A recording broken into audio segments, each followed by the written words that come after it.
Yo tout le monde, c'est Tiger Fire. Aujourd'hui, on se retrouve pour une nouvelle vidéo particulière. Je dis ça à toutes les vidéos, je m'en bats les steaks. Ouais, j'ai pris une photo sans le reste. Bref, donc aujourd'hui, on va faire un petit concept. Arrêtez de me traiter de plagieur. Donc, ce sera les Pokémon Donc, la vidéo va parler des Pokémon les plus moches, les plus inutiles en stratégie et les plus ridicules. C'est parti. Donc, je retire le petit voile. Le premier Pokémon dont on va parler, c'est Taurenard. Taurenard, mais il est excellent en stratégie, surtout son double type. Mais après aussi, on va choisir Galaking à la place. Hein. Donc, je vais vous lire la définition. Enfin, la description, voilà. Taurenard utilise le puissant champ magnétique qu'il génère pour contrôler les 3 petits nez attachés à son corps. Donc, vous voyez, ça c'est les nez dont la description a parlé. L'autre il est là et là. Concentre. Donc voilà, Taurenard, un petit proche acier. Donc voilà, première place.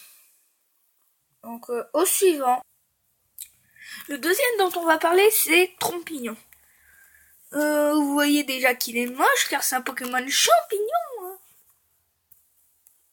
Ouais, c'est bon, c'est Pokémon champignon. Alors, Trompignon se sert de son apparence de Pokéball pour attirer les gens ou les Pokémon et les attache ensuite après avec ses spores empoisonnés. Il les attaque ensuite avec des spores empoisonnés. Ouais, donc les spores c'est sport, poudre dodo, poudre fureur. Merde.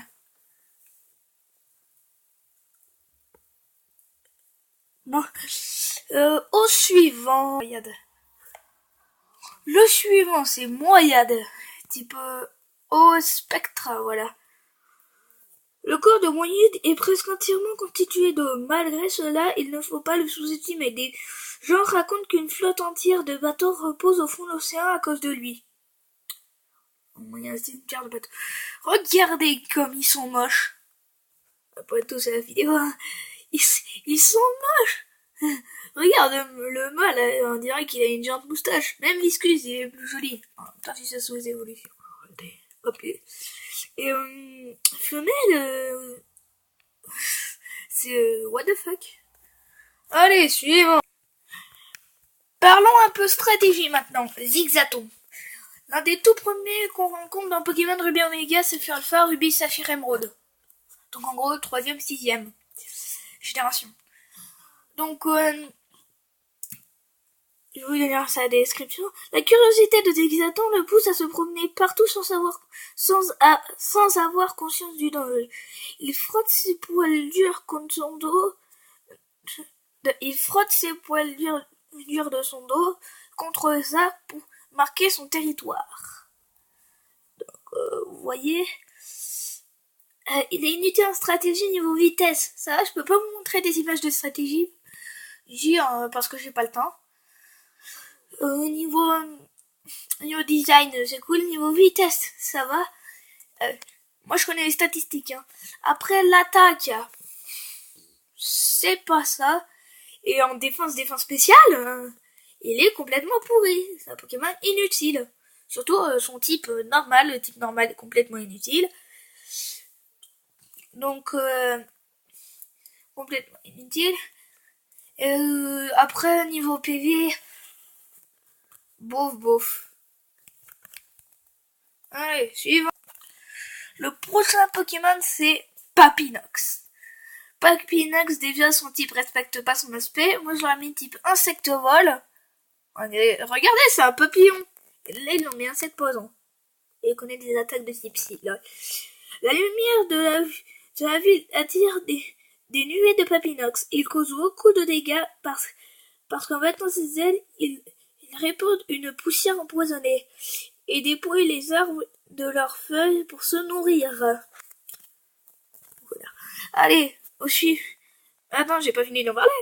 Donc c'est attaque complètement inutile. À part Bourdon c'est pas mal. Donc il est moche. Et il est inutile en stratégie. Parce que le type poison c'est inefficace. Le type acier a une immunité au type poison. Bon, suivant. On va parler d'un des meilleurs types, mais quand même. Là c'est les Pokémon moches. Chudokraki clé. Regardez, ils sont moches. Alors, je vais vous lire la description de Judokrax se fabrique des ceintures avec des lianes et les noeuds autour de sa taille. Quand il augmente la puissance de ses muscles, Judokrax ne peut résister au challenge de se mesurer à un adversaire plus gros que lui. Ouais. Donc, vous voyez, il a Caraclé. Caraclé s'entraîne sans relâche dans les montagnes pour parfaire ses techniques de combat. Il se met très en colère si quelqu'un perturbe son entraînement. J'arrive pas trop à lire. Bon, je pense que c'est la fin de cette vidéo. On va se laisser sur les deux jumeaux type combat. Excellent type. Mais en stratégie, ils sont pas mal. Mais là, niveau physique, ils sont moches. Surtout pour une prochaine vidéo. La prochaine vidéo de ce genre, ce sera sur les Pokémon le plus badass de tous les temps. Et légendaire autorisé. Donc je vous dis bye bye.